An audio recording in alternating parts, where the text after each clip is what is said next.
할렐루야. 굳은 날 가운데서도 주 앞에 나온 여러분의 발걸음이 올 한 해 동안 주님의 도우심으로 늘 강건하여서 하늘나라가까지 계속되기를 주의 이름으로 축원합니다. 오늘 요한복음 14장의 말씀을 같이 보았는데 예수님의 유명한 설교 다락방 설교의 일환입니다. 예수님께서 자신의 삶의 미래, 고난 다 선포하신 후에 제자들에게 하신 그 설교 말씀 중에 한 부분이에요. 이 속에서 우리가 주님을 어떻게 사랑할까 하는 그 질문에 대한 대답이 나오고 있습니다. 누군가를 사랑한다면 그것은 감추기가 참 힘듭니다. 여러 방향으로 드러나죠. 비밀스럽게 사랑해도요, 그의 시선, 그의 행동, 그의 삶을 통해서 애정이 있구나라는 것을 주변 사람들이 알게 됩니다. 우리가 예수님을 사랑한다면, 신실한 믿음과 사랑이 있다면 그것도 어느 순간 누구에겐가 계속 조금씩 드러날 수밖에 없게 되죠. 삶으로, 행동으로 드러납니다.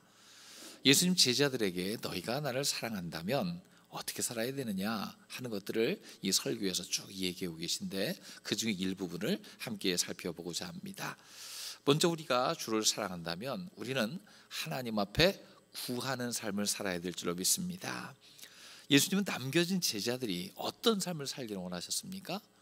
그들이 그냥 남겨져서 하늘만 바라보며 사는 삶이 아니라 하늘을 향하여 구하는 삶을 살기를 원하셨어요.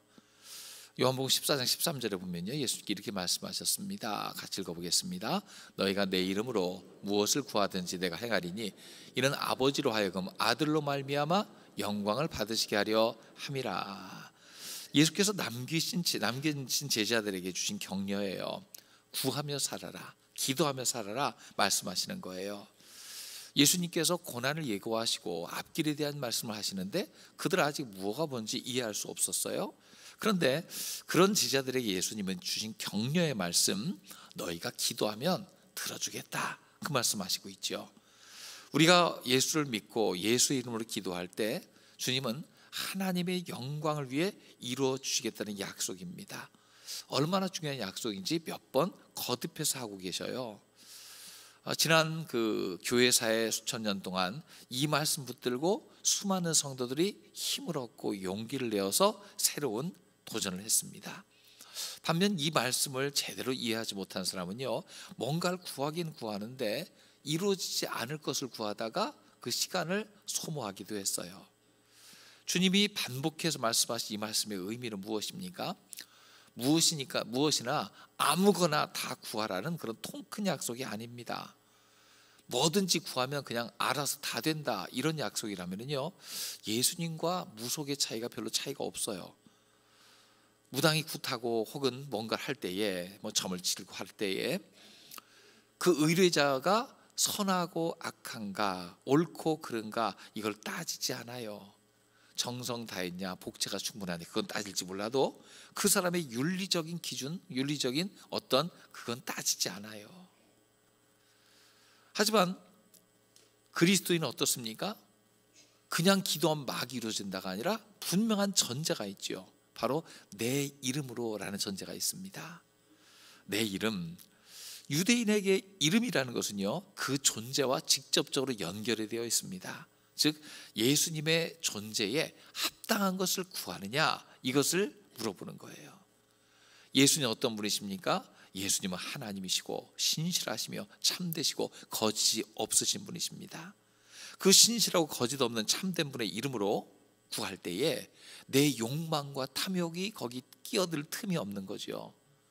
참되고 신실하며 거룩한 삶을 향하여서 구할 때에 그 기도는 은혜 가운데 다 이루어지는 삶을 살게 된다는 겁니다. 그러므로 기도할 때에 중요한 전제가 있어요. 내가 하나님 앞에 바르게 살고 있느냐. 그의 기도도 진실하고 참되며 그 기도는 응답될 수밖에 없는 조건이 거기에 있습니다. 그리스도인이라는 것은 앞에 그리스도란 말이 붙은 것처럼 그리스도를 닮은 사람입니다. 예수님을 닮아갈 때에, 또 예수님께서 원하시는 방향으로 나의 기도의 방향도 같아질 때에 여러분, 주님 앞에 기도하여 다 응답받는 복된 삶이 되시기를 주의 이름으로 축원합니다. 주께 구하는 자에게 주어진 약속이 또한 있어요. 요한복음 14장 12절에 보면 예수님의 약속이 나오는데, 나를 믿는 자는 내가 하는 일을 그도 할 것이고 그보다 큰 일도 하리니, 그렇게 약속하셨어요. 어마어마한 약속이죠. 예수님이 하시는 일을 할 것이고 그보다 큰 일도 할 것이다. 그러면 이 예수님의 말씀은요, 그대로 이루어졌습니까? 정말 그렇게 됐나요? 예수님의 3년의 공생애를 생각해보면 어떻습니까? 공생애라고 하는 공적으로 자기를 드러내서 활동하신 시간이 불과 3년이었어요. 예수님 활동 범위는요, 대부분 국경을 살짝 넘어 몇 번의 사례를 빼고는요, 팔레스타인 지역 안에서 이루어졌습니다. 이 팔레스타인 땅은요, 면적이 우리나라의 경상남북도보다 약간 큰 정도예요. 수많은 군중이 몰렸습니다. 근데 예수님께서 떠나실 때 보니까요, 예수님이 이 땅을 떠나실 때 보니까 예루살렘에서 기도하며 기다리던 사람이 120명, 예수님 부활 이후에도요, 그 부활의 장면에서 부활의 증인으로 서 있는 사람이 500명 정도. 3년간 그렇게 많은 군중을 모으시고 많은 그 이야기거리가 있었지만 예수님 마지막에 남긴 거 보면 좀 아쉬워 보여요. 작아 보여요. 근데 예수님의 제자들은 어떻습니까? 최소 20-30년 이상 사역을 했습니다. 요한은 한 50년 이상 사역한 것이 아닌가 그렇게 추측을 해요. 활동 범위도요, 팔레스타인 땅을 넘어서 온 세상 열반으로 확대됩니다. 숫자도 어떻습니까? 베드로가 설교할 때 한꺼번에 3,000명이 회개하고 주께로 돌아와요. 물론 질적인 차이는 있겠지만 양적인 면에서 볼 때에 이 제자들이 한 사역을 보면 예수님이 하신 일을 따라했고 그보다 큰 일도 한 것이 분명합니다. 외적인 결과를 볼 때 그래요. 어떻게 가능했을까요? 그들이 주님이 하신 말씀을 믿고 그대로 순종하며 기도했기 때문인 줄로 믿습니다. 제자는 그 스승을 신뢰하는 사람이죠. 스승에 강조하는 교육이 뭐예요? 너희들은 기도해라, 내가 이루어 주리라. 주님은 지금도 부활하고 승천하셨습니다. 그러면 예수님은 그때만 일하셨고 지금은 일하기를 멈추신 겁니까? 그렇지 않습니다. 주님은 지금도 일하시는 분인 줄로 믿습니다. 요한복음 14장 14절을 보면은요, 내 이름으로 무엇이든지 내게 구하면 내가 행하리라. 이거 그때 당시만이 아니라 그때 이후로 지금까지 주의 이름을 믿고 의지하고 사는 모든 사람에게 주신 약속인 줄로 믿습니다. 주님이 이 땅에서 일하시는 방법이 그래요. 먼저 우리로 기도하게 하시고 그 응답으로서 풍성한 열매를 맺게 하십니다. 우리로 먼저 기도하게 하신다. 이거를 생각해 봐야 됩니다. 하나님이 알아서 다 해주실 수 있어요. 근데 하나님의 일하시는 방법은 우리로 먼저 마음의 소원을 품게 하시고 그 소원을 기도하게 하시고 그 결과로서 일하신다는 거예요. 에스겔 36장 37절에 보면요, 그런 말씀이 있습니다. 같이 읽어봅니다. 주 여호와께서 이같이 말씀하셨느니라. 그래도 이스라엘 족속이 이같이 자기들에게 이루어 주기를 내게 구하여야 할지라. 내가 그들의 수요를 양떼같이 많아지게 하되, 하나님께서 이스라엘 백성의 회복을 약속하셨거든요. 그들이 멸망당하고 고난당하는 것만 아니라 하나님께서 그들을 엄청나게 크게 회복시켜 주셔서 약속하셨습니다. 말씀하셨습니다. 그러면서 그래도 이스라엘 족속이 이같이 자기들에게 이루어 주기를 내게 구하여야 할지라. 하나님이 약속하셨어요. 그건 이루어질 겁니다. 그럼에도 하나님께서 우리에게 향하신 뜻이 뭐냐면 너희가 기도했으면 좋겠다, 그거예요. 이 비밀만 알아도 우린 평생 하나님과 동행하며 큰 축복을 수확하는 삶이 될 줄로 믿습니다. 하나님의 소원을 알고 그 마음을 내가 품고 기도할 때에 하나님이 응답을 주신다는 거예요. 하나님이 약속하셨고 그분은 약속을 신실하게 지켜주시는 분인 줄로 믿습니다. 그분을 사랑하고 신뢰한다면 약속대로 기도하고 하나님 주시는 응답을 받아들이는 우리 모두가 되시기를 주의 이름으로 축원합니다. 또 주를 사랑한다면 우리는 그의 계명을 지키는 삶을 살아야 됩니다. 주님이 이 땅에서 우리에게 원하는, 주님 사랑하는 방법을 계명을 지키라고 했어요. 요한복음 14장 15절 말씀에 뭐라고 얘기합니까? 14장 15절 말씀, 너희가 나를 사랑하면 어떻게 한다고요? 나의 계명을 지키리라. 예수님은 나를 사랑하면 너희는 내 계명을 지킬 것이다 단언합니다. 그러니까 주님을 사랑하는 자는 주님과의 만남을 소망하게 되고 그의 뜻을 알게 되고 기도하게 되고 그러면서 기도가 이루어지기까지 하나님 말씀에 순종하며 즉 계명을 지키며 살아갑니다. 기도의 내용이 거룩하고 신실해진 만큼 그의 삶도 거룩해지는 겁니다. 신실해지는 겁니다. 누가 그런 얘기했어요. 우리 인생은 기도만큼 이루어진다, 그런 얘기를 했어요. 기도만큼 이루어지는데 그 기도가 이루어지는 과정에 넋놓고 있는 것이 아니라 하나님 말씀 따라 신실하게 살아가는 겁니다. 겉보기 아니라 진짜여야 됩니다. 우리는 보면 세상에 들려지는 뉴스 이런 것이 너무 가짜도 많고 왜곡도 많고 그래가지고요 너무 헷갈릴 때가 많아요. 거칠야만, 겉보기만, 합성도 하고 뭐 가짜가 너무 많아요.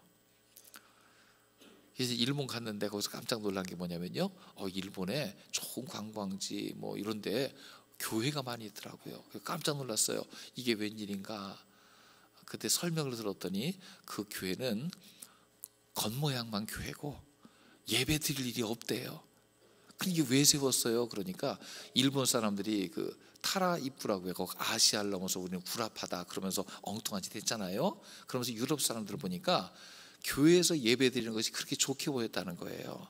그래가지고 곳곳마다 좋은 리조트 이런 데다 교회를 세워놓고 거기서 결혼식 할 때는 거기서 결혼식을 한답니다. 또 앞에 보면 신부가 있어야 되는데 없잖아요. 외국인들 고용해가지고 신부처럼 옷 입혀놓고 사진을 찍더라고요. 그 생각을 했어요. 겉모양이 교회예요. 십자가도 있어요. 사제복장을 한 사람도 있어요. 그럼 거기서 드려지는 것이 예배일까요? 우리는 압니다. 껍데기만 예배이지 거기서 예배가 드려지는 게 아니잖아요. 하나님 말씀이 선포될까요? 선포되지 않습니다. 참 그런 거 보면서 참 본질에서 매우 벗어났구나 그런 생각을 하게 돼요. 껍데기만 있지 내용이 없고 본질이 없습니다. 근데 이걸 보면서 그 생각을 했습니다. 우리 그리스도인들도 겉으로 보기에는 그리스도인 같아요. 왜냐하면 교회에 잘 다니거든요. 예배도 드리거든요. 여러 모양으로 볼 때에 그 사람이 그리스도인 것 같습니다. 우리는 그걸 보고 우리 교인이에요, 우리 교회 소속되었어요 인정해 주지만 세상 사람들은 어떤 사람을 그리스도인 인정할까요? 교회 다니는 사람만 아니라 그 사람이 그리스도를 닮은 사람인가 이거를 지켜볼 겁니다. 이게 중요한 핵심이죠. 교회 다니는 사람은 교인이지만 그리스도를 닮은 사람은 그리스도인입니다. 여러분 단지 교인이 아니라 진짜 그리스도인 되시기를 주의 이름으로 축원합니다. 주님이 주를 사랑하는 자에게 요구하는 것은요, 교회만 출석하고 겉모습만 그리스도인처럼 보이는, 즉 그리스도인 비슷한 사람이 아니라 진짜 그리스도인이기를 원하실 거예요. 그리스도인을 닮은 삶, 예수님처럼 삶을 보여줬으면 좋겠다. 그러면 세상 사람들이 그를 보고서 저 모습이 예수님 모습이구나 보고 따라하게 된다는 거예요. 일부러 전도하지 않아도 그를 통해서 예수님 모습을 보았기 때문에 전할 때에 그 배경이 달라지고 결과가 달라지게 될 거라는 거예요. 하나님 말씀 따라 그 계명을 지키며 살 때 우리는 참 그리스도인이 될 줄로 믿습니다. 그럼 그 계명의 핵심은 무엇입니까? 13장 34절에 보니까요 이렇게 얘기하고 있어요. 같이 읽어보겠습니다. 새 계명을 너희에게 주노니 서로 사랑하라. 내가 너희를 사랑한 것 같이 너희도 서로 사랑하라. 새 계명을 주셨어요. 이 계명은 그 이전에 유대인들이 지키는 계명과 같지 않았습니다. 유대인들은 성경을 중요하게 여기고요, 성경 말씀대로 살려고 열심히 노력했잖아요. 근데 문제는 무엇입니까? 율법대로 살려고 노력했는데 실패했어요. 성경에 나오는 모든 구절 하나하나를 보면서 이렇게 해야 된다 하면서 그 실천사항을 만들고 실천하기를 애썼어요. 그러나 온전해질 수 없었어요. 근데 예수님은요 그 계명을 요약해서 내가 새 계명을 너에게 허락해 준다 하면서 그 모든 계명을 요약해서 서로 사랑하라 말씀하셨어요. 여러분 교회 안에서 서로 사랑하는 모습이 더해지길 주의 이름으로 축원합니다. 올 한 해 동안에 하나님 앞에서 우리 성도들이 모이는 것이 큰 축복이 되고 모여서 기쁜 그런 교회가 되기를 소망하면서 새 표를 지었는데, 모일 때마다 정말 가까이 있는 사람, 내 사랑의 범위 안에 있는 사람에게 큰 사랑을 베풀며 살기를 주의 이름으로 축원합니다. 성도들이 서로 사랑하고 사랑 안에 있는 것을 보면 그것을 보고 이 사람이 그리스도인 줄 알게 될 것이다. 예수님은 간단하면서도 중요한 하나의 측정 도구를 우리한테 허락하신 거예요.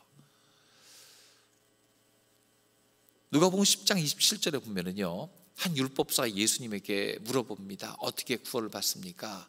말씀대로 살아야지. 하나님 말씀이 뭡니까? 어떻게 살아야 됩니까? 너희는 뭐라고 배웠냐? 신명기 말씀 인용해서 율법사가 굉장히 잘 요약을 했어요. 마음을 다하고 목숨을 다하고 힘을 다하며 뜻을 다하여 주 너의 하나님을 사랑하고 또한 네 이웃을 네 자신같이 사랑하라 하였나이다. 그래, 그대로 행하여라. 예수님 말씀하셨어요. 하나님의 법은 두 가지로 요약되죠. 하나님 사랑, 이웃 사랑으로 표현됩니다. 십계명도 앞에는 하나님 사랑, 뒤에는 이웃 사랑입니다. 예수님 더 짧게 말씀하셨어요. 서로 사랑하라. 이웃을 사랑하는 거 보면 그 안에 하나님 사랑이 있음을 알게 될 것이라는 거예요. 요한일서 4장 20절은요 또한 이렇게 이해하고 있어요. 같이 읽어봅니다. 누구든지 하나님을 사랑하노라 하고 그 형제를 미워하면 이는 거짓말하는 자니 보는 바 그 형제를 사랑하지 아니한 자는 보지 못하는 바 하나님을 사랑할 수 없느니라. 우리가 눈으로 하나님을 사랑하는지 확인하기 참 어렵잖아요. 교회 출석만 잘하고 헌금만 잘하면 그냥 그리스도인처럼 보이잖아요. 그런데 그것은 남의 눈치 봐서 거칠이라도 할 수 있다는 거예요. 체면 때문에도 할 수 있다는 거예요. 그러나 그런 것보다 훨씬 더 중요한 구별수단이 있는데, 사람을, 이웃을, 성도를 사랑하는 그 행위로서 하나님의 사랑을 입증할 수 있다는 겁니다. 멀리서 수많은 사람 바라볼 것도 없이요, 내 눈에 보이는 사람, 내 영향권 안에 있는 사람, 나의 관계망 안에 있는 사람, 그들을 주님처럼 죽게 하듯 섬겨서 하나님 사랑을 입증하는 저와 여러분 되시기를 주의 이름으로 축원합니다. 말씀대로 사는 것, 즉 사랑하며 섬기며 사는 것이 하나님을 사랑하는 거라는 거예요. 또 하나님을 사랑하는 것은요, 성령님과 함께 동행하는 삶이 하나님을 사랑하는 겁니다. 성령님과 함께하는 삶, 이게 우리가 하나님을 사랑하는 증거가 돼요. 주님을 사랑하며 기도하며 말씀 따라 살 때에 주께서 우리에게 주신 놀라운 은혜에 도우미가 있어요. 성령님이셔요. 요한복음 14장 16절은 뭐라고 얘기합니까? 내가 아버지께 구하겠으니 그가 또 다른 보혜사를 너희에게 주사, 또 다른 보혜사를 주사. 원래 보혜사는 누굽니까? 예수님이 보혜사예요.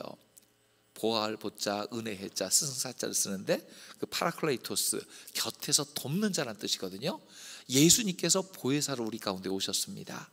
하늘 영광 버리시고 이 땅에 오셔서 우리를 도우시고 은혜도 주시고 가르쳐 주셔서 우리의 가장 귀한 동역자와 조력자가 되어 주셨어요. 근데 예수님께서 하나님 나라로 가십니다. 그럼 하나님은 예수님이 그냥 가시는 것이 아니라 거기에서 또 다른 보혜사를 우리에게 보내주신다고 약속하셨어요. 바로 성령께서 우리 가운데 함께하는 줄로 믿습니다. 죄악의 땅에 사는 우리를 위해서 또 다른 보혜사를 보내주시고 그분의 역할을 대신하실 성령님이 우리와 함께 하신다는 거예요. 자, 성령님 어떤 분이시며 그분은 어떻게 도우십니까? 요한복음 14장 17절에 보면요, 그는 어떤 영이라고 했습니까? 진리의 영이라고 그랬어요. 세상은 알지도 받지도 못해요. 그러나 너희는 아나니. 왜요? 우리가 예수를 주로 그리스도로 인정할 때 성령께서 우리 가운데 함께 하셔서 우리 속에 거하시고 우리와 동행하셔서 평생토록 우리와 동반하실 것이기 때문에 그래요. 여러분, 진리의 영이신 성령님과 동행하는 하나 되시기를 주의 이름으로 축원합니다.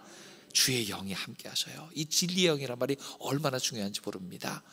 요즘 세상에 돌아가는 걸 보면서 우리가 늘 생각하는 것이 뭐냐면, 세상은 늘 거짓말투성이구나, 가짜가 너무 많구나, 진리를 호도하기 위해서 가짜를 섞고 진리 9에 가짜 하나 섞고, 아니 진리를 싹 왜곡하고, 뉴스도 제대로 믿을 수 없고, 어떤 사람의 정보도 그대로 믿기 어려운 비진리의 세상, 거짓말의 세상이에요.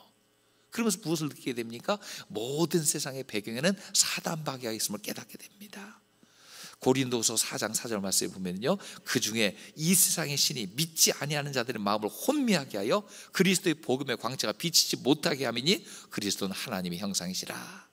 자, 보면 이 세상의 신이 믿지 아니하는 자들의 마음을 혼미하게 한다, 그렇게 했잖아요. 복음의 광채가 비치지 못하게 한다. 세상엔 거짓이 횡행합니다. 그러나 이 거짓에 빠지지 않고 살아갈 수 있는 비결은 여러분, 예수 그리스도를 우리 마음에 모시고 성령의 인도를 받는 것인 줄로 믿습니다. 세상의 영은 마음을 혼미케 하는 영입니다. 특별히 제일 열심내는 게 무엇입니까? 진리 되신 예수 그리스도께로 가는 길을 막습니다. 하지만 성령께서 오시면요, 그런 미혹을 이겨내고 예수께로 진리로 가는 길이 열려질 줄로 믿습니다. 세상의 악한 것에 속지 않습니다. 수많은 이야기에 치우치지 않습니다.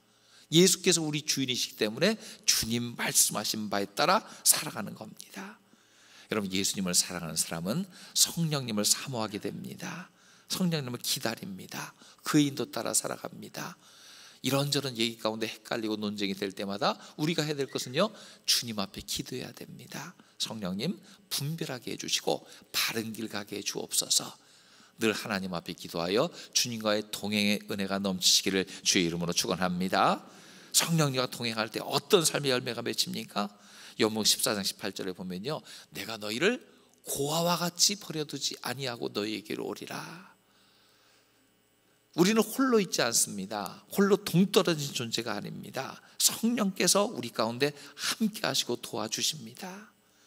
성도는 혼자가 아니고 버려진 자가 아닙니다. 주님의 영이 우리 가운데 함께 하실 줄로 믿습니다. 가끔 외로울 때가 있지요. 아무도 나를 이해하지 못하고 홀로 고립된 것처럼 느껴질 때가 있습니다. 그때는 우리 안에 주님 계심을 확인하고 성령님 나와 대화해 주시고 말씀해 주시고 외롭지 않게 하시고 진리 안에 거하게 해 주옵소서. 기도가 계속돼야 될 줄로 믿습니다. 요한복음 14장 20절에는요, 그날은 내가 아버지 안에 너희가 내 안에 내가 너희 안에 있는 것을 너희가 알리라. 주님이 우리 안에 계시기 때문이지요. 죄인된 우리가 구원받고 계명 지키는 삶이 가능한 이유, 기도하는 삶이 가능한 이유가 있어요. 성령께서 우리 가운데 늘 말씀해 주세요. 너희는 세상에 속한 존재가 아니다. 아버지 안에 있다. 예수님이 너를 사랑하신다. 너는 성령님의 인도 따라 사는 존재다. 오염된 양심이 회복됩니다. 하나님의 자녀다운 삶을 삽니다. 그렇게해서 잘못된 길을 가다가도 그 자리에서 주님의 음성 듣고 돌이킬 수 있는 은혜가 있습니다. 여러분, 주님 안에 살아가시기를 주의 이름으로 축원합니다. 요한복음 14장 21절은 이렇게 얘기합니다. 같이 읽어보겠습니다. 나의 계명을 지키는 자라야 나를 사랑하는 자니 나를 사랑하는 자는 내 아버지께 사랑을 받을 것이요 나도 그를 사랑하여 그에게 나를 나타내리라. 여러분, 어둠 가운데 살던 자 성령의 인도함 받아 진리 안에 사는 자로 변화되시길 주의 이름으로 축복합니다. 예수님을 사랑하면요, 예수님의 인격을 닮아서 주님을 모시고 말씀 순종하고 기도하며 성령의 인도 따라 살게 됩니다. 이것이 그리스도인이 살아가는 방식이고 예수님을 살아가는 사람이 취하는 삶의 방식이에요. 그 삶 속에서 풍성한 교제가 있고요, 충만함이 있고 체험적인 삶이 있습니다. 한 해를 시작하면서 결단했으면 좋겠어요. 한 해 동안은 말씀 가운데 살겠다.